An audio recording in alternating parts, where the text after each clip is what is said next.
A graça e a paz do Senhor Jesus, queridos. Pastora Cláudia aqui com vocês. Vocês estão bem? Graças a Deus. A palavra de vida. A palavra de vida de hoje está em 2 Coríntios 12. Olha o que diz a palavra a partir ali do versículo 1. Em verdade que não convém gloriar-me, mas passarei as visões e revelações do Senhor. Conheço um homem em Cristo que há 14 anos, se no corpo não sei, se fora do corpo não sei, Deus o sabe, foi arrebatado até o terceiro céu. E sei que o tal homem, se no corpo ou fora do corpo não sei, Deus o sabe, foi arrebatado ao paraíso e ouviu palavra inefável de que ao homem não é lícito falar. De um assim me gloriarei eu, mas de mim mesmo não me gloriarei senão nas minhas fraquezas. Porque se quiser gloriar-me, não serei tolo, porque direi a verdade, mas deixo isso, para que ninguém cuide de mim mais do que em mim vê ou em mim ouve, e para que não me exaltasse pelas excelências das revelações, foi-me dado um espinho na carne, a saber, um mensageiro de Satanás, para me esbofetear, a fim de não me exaltar. Acerca do qual 3 vezes orei ao Senhor para que se desviasse de mim e disse-me, a minha graça te basta, porque o meu poder se aperfeiçoa na fraqueza. De boa vontade, pois, me gloriarei nas minhas fraquezas, para que em mim habite o poder de Cristo, pelo que sinto prazer nas fraquezas, nas injúrias, nas necessidades, nas perseguições, nas angústias, por amor de Cristo, porque quando eu estou fraco, então eu sou forte. Que palavra tremenda do apóstolo Paulo. Eu queria falar com vocês, hoje a nossa palavra de vida tem como tema um homem em Cristo. Um homem em Cristo. Quando uma pessoa está em Cristo, vivendo em Cristo, o que acontece com essa pessoa? A primeira coisa é que ela tem experiências profundas. Nós lemos aqui nesse texto que as nossas experiências com Deus nos levam a entender o quê? Nós recebemos revelações de Deus, como ele recebeu, que não podemos nos gloriar. Uma outra coisa que as experiências com Deus nos ensinam é que nós não podemos nos gloriar, que a profundidade das experiências só Deus sabe. Nós lemos lá em 1 Coríntios 2, 8 e 9, que nem olho viu, nem ouvido ouviu, nem chegou ao coração humano que Deus tem preparado para aqueles que o amam. Então Deus dá para nós experiência profunda com Ele, para conhecer coisas do céu, coisas do coração de Deus, não é? Deus fala conosco palavras que ao homem nem é lícito falar, como diz o versículo 4. E o Senhor nos mostra que as nossas fraquezas evidenciam a força de Deus. Então a experiência com Deus é algo que o homem que anda em Cristo, ele tem experiências profundas. A segunda coisa que o homem que está em Cristo tem é que ele descobre que o espinho faz parte da coroa. O espinho na carne faz parte da coroa. O espinho faz parte. Jesus, quando foi para a cruz e cumpriu sua missão, colocaram sobre ele uma coroa de espinho, né? Jimmy Swaggart, ele diz assim, que era um grande pregador do evangelho, né? Morreu ano passado.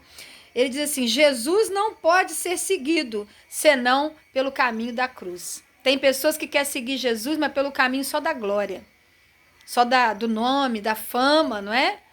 Seguir Jesus é pelo caminho da cruz. Como Jesus teve uma coroa de espinho ao ir para a cruz, antes da coroa de glória. Assim também o cristão fiel, queridos, que tem experiência com Deus, terá espinhos. Que são espinhos? Enfermidade, pessoas que nos perseguem, demônios, né, que vêm para oprimir, não para possuir, porque aquele que tem o Espírito Santo de Deus, né, o maligno não lhe toca, mas oprime, angustia.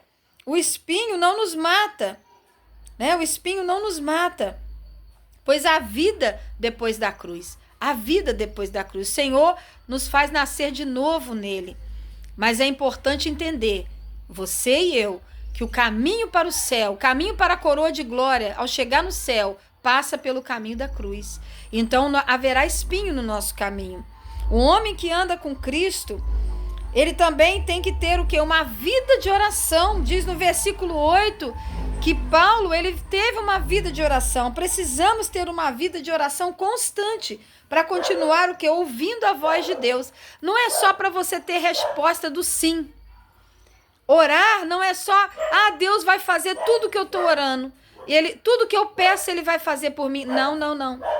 Vida constante de oração é também para ouvir o não de Deus. É também para ouvir que agora não é hora. Mas o mais importante de manter a vida de oração é ter essa comunicação com Deus. Quando Deus responde um não a uma oração sincera, é porque ele tem algo melhor. É porque não chegou o tempo. E nós temos que entender, tem gente que quando Deus responde um não, ele para de orar. Nós temos que entender que falar com Deus é saber que ele tem respostas para nós, e às vezes são respostas que nós não queremos, né? Por exemplo, Paulo orou 3 vezes, Senhor, tira esse espinho de mim, né? Desvia esse espinho de mim para que esse mal saia. Mas ele teve uma resposta poderosa. O Senhor disse para ele assim, a minha graça te basta. Porque um homem que anda com Deus, além de ter experiência profunda, além de entender que o espinho faz parte da coroa, além de ter uma vida de oração constante, independente da resposta de Deus, ele também entende, um homem que anda com Deus entende que a graça é suficiente.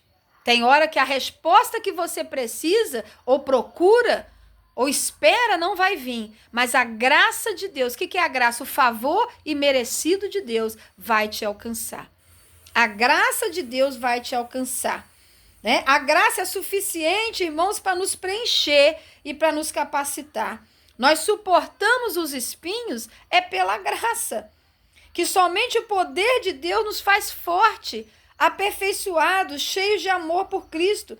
Nós entendemos que vamos suportar as injúrias, as fraquezas, isso tudo faz parte dos espinhos.